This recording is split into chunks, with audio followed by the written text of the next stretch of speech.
सीखेंगे सूरतुल बकरा की आयत नंबर 46 में। आयत नंबर 46 को 5 मरतबा दोहरा कर पढ़ूंगा। इस तरह आप अपनी अदायगी भी दुरुस्त कर सकते हैं और अपना मतलूबा सबक भी आसानी याद कर सकते हैं। तो फिर सुने, देखें और सीखें। बिस्मिल्लाहिर्रहमानिर्रहीम।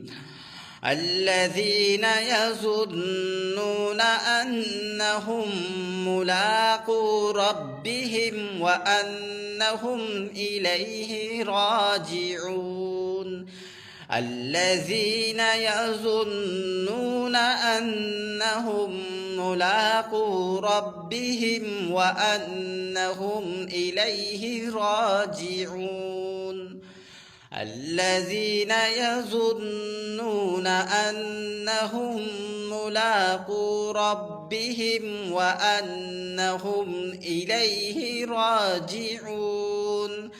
الذين يظنون أنهم ملاقو ربهم وأنهم إليه راجعون. الذين يظنون أنهم ملاقو ربهم وأنهم إليه راجعون.